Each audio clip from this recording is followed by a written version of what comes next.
उनसे वार्तालाप हमारी जब हुई, उन्होंने बताया अपने परिवार के बारे में कि बड़े ही साधारण लोग हैं, ज्वेलर्स की दुकान है, ज्वेलर्स का काम करते हैं, मंगलसूत्र बनाते, धागे में पिरोते हैं। तो क्या करा उन्होंने, जो उनका नाम है जय कुमार पटवा जी, जानते होंगे आप सभी लोग, क्योंकि आप लोग जैसे सुन रहे हो तो लग रहा है कि नहीं आप लोग जानते हो। तो उनके जो पुत्र का नाम है, तो उन्होंने अपने पुत्र का नाम नारायण रखा है। मैंने अजामिल की जो कथा संक्षेप में बताई थी कि संतों ने कहा था कि अपने बेटे का नाम नारायण रखना। बड़ी सौभाग्य की बात है कि इन्होंने जो अपने बेटे का नाम है वो नारायण रखा है। ये पुत्रियां लक्ष्मी, सरस्वती और शांति। जब से पुत्र और पुत्रियों का इनके जन्म हुआ है, तब से वो आज तक ना पिताजी बोलते, ना पापा बोलते हैं, ना डैडी बोलते हैं, ये कुछ नहीं बोलते हैं। वो यदि कुछ भी बोलते हैं, अगर संबोधन में कुछ भी शब्द कहते हैं तो हरि ओम कहते हैं। चाहे परिवार का कोई भी सदस्य आपस में कुछ भी वार्तालाप करे तो वो हरि ओम कह करके ही वार्तालाप करते हैं। और बच्चों के नाम तो इतने अच्छे हैं कि उनका तो नाम लेने से कल्याण ही होता है। मैंने कहा था ना कि अंत में भगवान नहीं याद आएंगे, भगवान का नाम नहीं याद आएगा, बच्चे याद आते हैं, जिनसे हम प्रेम करते हैं वो याद आते हैं। इसीलिए हम बच्चों का नाम ही भगवान के नाम पर रखे। अजामिल ने अपने बेटे का नाम नारायण रखा। बेटे को पुकारा था, लेकिन उस नारायण के कानों में आवाज पहुंच गई थी और भगवान ने अपने पार्षद भेज दिए थे। कितना सज्जन परिवार, सुनकर के मुझे बहुत अच्छा लगा कि उन्होंने जो अपने पुत्र और पुत्रियों के नाम रखे वो बड़े ही सुंदर नाम हैं।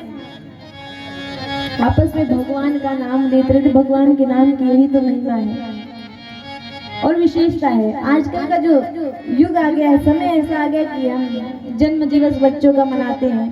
तो जब जन्मदिन मनाते हैं तो हम क्या करते हैं, केक लेते हैं, उसमें चारों ओर कैंडल लगा लेते हैं, चारों ओर मोमबत्ती लगा करके, और फिर जिसका जन्म दिवस होता है उसी से हम कह देते हैं कि इसको बुझा करके कोई एक विश मांग लो, जो इच्छा है वो मन में विचार कर लो। बहुत आप लोग गलत करते हैं। सबसे पहली बात, ये केक काटना सनातन धर्म में है ही नहीं। जिस दिन जन्म दिवस हो बच्चों का, उस दिन आप सुबह उठ करके कहें कि सबसे पहले स्नान करो, बड़े बुजुर्गों का आशीर्वाद लो, चरण वंदना करके मंदिर जाओ, मंदिर में जा करके पूजा करो, वंदना करो, अर्चना करो। इनके यहाँ भी ऐसा ही होता है। जब जन्म दिवस मनाया जाता है तो दीप प्रज्वलित तो किया, लेकिन दीप बुझाया कभी नहीं जाता, केक कभी नहीं यहाँ पर काटा जाता है। बच्चे माता पिता का आशीर्वाद लेते हैं, गुरुजनों का आशीर्वाद लेते हैं, जा करके भगवान के मंदिर में प्रार्थना करते हैं, मंगल कामना करते हैं, धर्म के बारे में बताते हैं। तो केवल आज की जो शिक्षा हम बच्चों को देना चाहते हैं, वो केवल शिक्षा मत दीजिए।